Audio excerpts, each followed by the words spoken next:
Assalamualaikum warahmatullahi wabarakatuh. Halo semuanya, perkenalkan nama saya Samar Yasmin dari NIM B200220059. Nah, gimana nih kabar kalian? Sehat semua kan? Pada pertemuan kali ini, saya akan membahas tentang bab 4, mengenai negara dan pemerintahan sebagai sarana akuntansi sektor publik.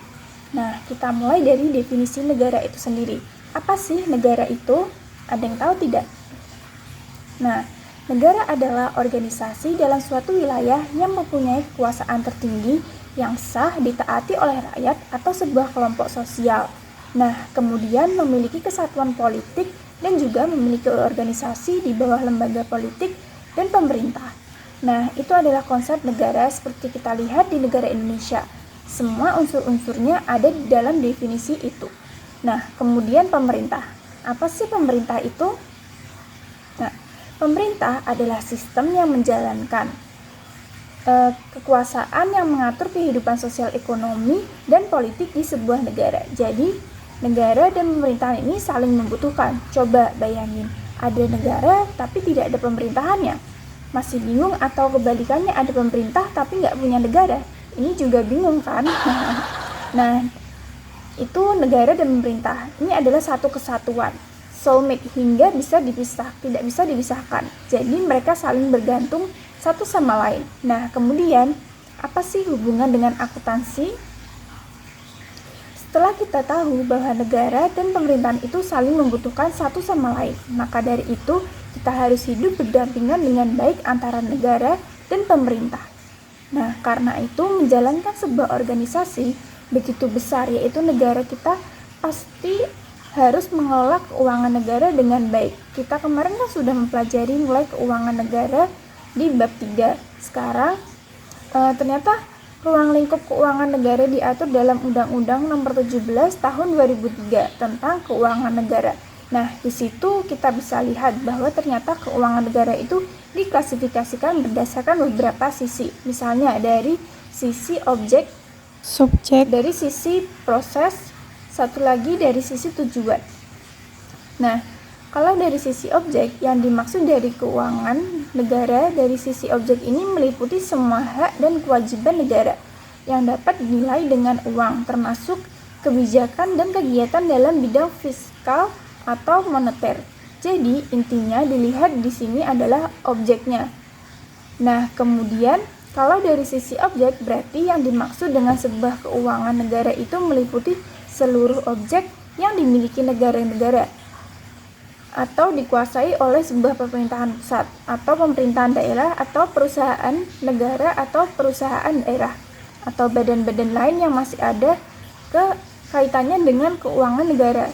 Jadi itu yang dilihat adalah subjeknya atau pemiliknya. Nah, kemudian dilihat dari sisi prosesnya. Berarti keuangan negara ini mencakup seluruh rangkaian yang berkaitan dengan pengelolaan objeknya, mulai dari bagaimana perumusan kebijakannya, pengambilan keputusannya, sampai pertanggungjawabannya.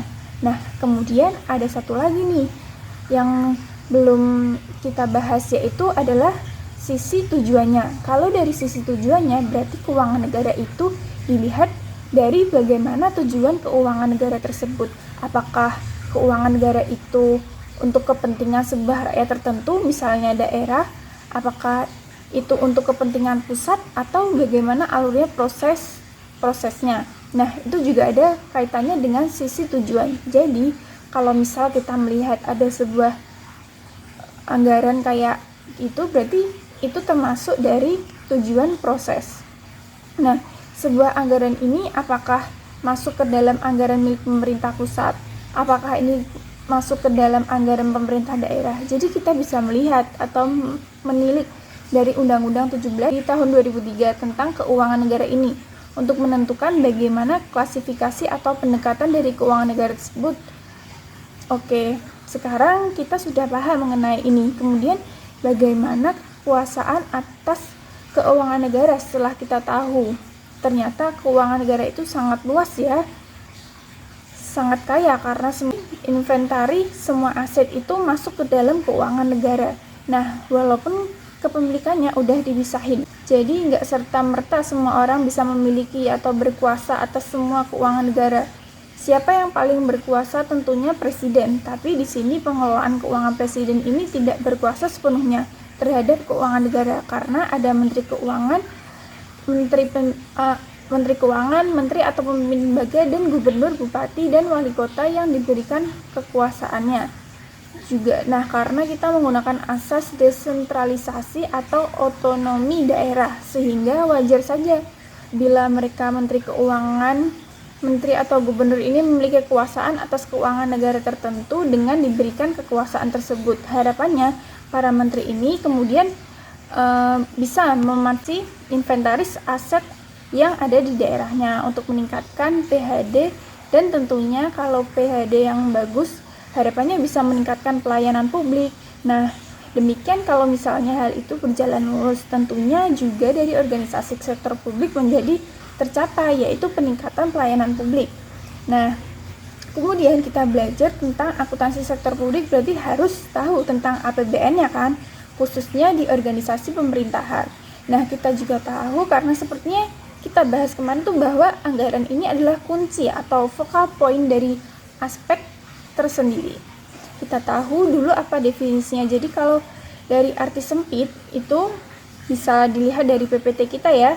APBN ini adalah rencana pengeluaran dan penerimaan hanya dalam kurun waktu 1 tahun atau lebih. Luas itu adalah jangka waktu perencanaan, pelaksanaan, dan pertanggungjawaban anggaran. Nah, jadi bisa dibilang APBN ini ya seperti dokumen gitu, mungkin ya seperti perencanaan biasa kalau misal di setiap sektor swasta ketika mau mempunyai sebuah kegiatan pasti kan membuat anggaran dulu. Ibaratnya jangan kita asal mau liburan kemana, kita bikin anggaran dulu nih.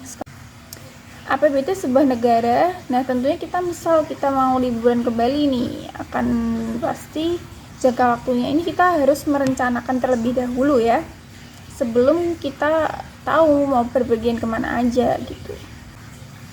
Kedua adalah sebagai alat pengawas bagi masyarakat terhadap kebijakan pemerintah. Nah, kita jadi tahu nih bagaimana nih pemerintah kerjanya, gimana bisa dilihat dari anggarannya. Kemudian kita juga sebagai pengawas bagi masyarakat terhadap kemampuan pemerintah. Nah, kalau misalnya dilaksanakan sesuai dengan anggarannya, jalan-jalan kemana gitu kan kita bisa memperkirakan ya.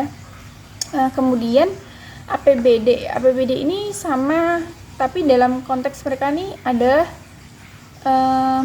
namanya daerah. Kalau APBN jadi untuk negara, menjadi APBD ini untuk daerah. Unsur-unsurnya sama seperti APBN, bisa dilihat di PPT ini ya. Nah, kemudian untuk pelaksanaan dari APBD dan APBN ini tentunya setelah APBN dan APBD ditetapkan secara terperinci dengan menggunakan undang-undang, nah pelaksanaan itu diatur lagi dengan keputusan presiden. Nah, keputusan presiden ini sebagai pedoman bagi kementerian negara atau pimpinan lembaga dalam melaksanakan anggaran tadi. Setelah itu pemerintah pusat akan melanjutkan untuk menyiapkan laporan realisasi semester pertama kepada DPR atau DPRD.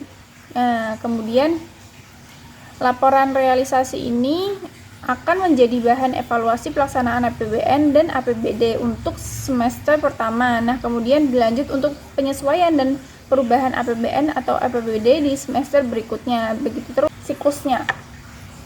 Nah, lalu bagaimana pertanggungjawaban dari pengelolaan keuangan negara itu sendiri? Nah, diatur dalam Undang-Undang Nomor 17 Tahun 2013. Katakan bahwa laporan pertanggungjawaban pelaksanaan APBN atau APBD disampaikan berupa laporan keuangan. Nah, laporan keuangannya ini terdiri dari laporan realisasi anggaran, laporan perubahan saldo, anggaran lebih, laporan finansial, kemudian dan laporan operasional, laporan arus kas, dan juga kalau tentunya mereka menggunakan peraturan yang berbeda seperti di Stek or swasta. Mereka menggunakan SPED atau standar akuntansi pemerintah dan juga aspek sebagai pendukungnya. Kita lihat nih ya kondisi sekarang ini finance mengenai publik, akuntan ini atau akuntansi sektor publik ini sangat erat kaitannya dengan public policy atau kebijakan publik. Nah, kebijakan publik yang sering diganti itu mengakibatkan dampak kepada keuangan negara. Bisa Bisa gitu, karena semakin sering kebijakan berganti, maka itu akan membuat keuangan atau implementasi keuangan negara itu juga mengelolanya akan sangat berubah, karena kebijakan itu berpengaruh sekali ya terhadap perubahan-perubahan itu. Kebijakan-kebijakan sering diganti itu menghambat atau menjadi tantangan Indonesia agar bisa menerapkan akuntansi sektor publik dengan baik, menggunakan penerapan New Public Management sebagai informasi akuntansi sektor publik ya dengan baik tentunya ya, diharuskan didukung dari banyak sektor termasuk dari sistem politiknya begitu. Jadi sekian presentasi dari saya, semoga bermanfaat. Sekian, wassalamualaikum warahmatullahi wabarakatuh.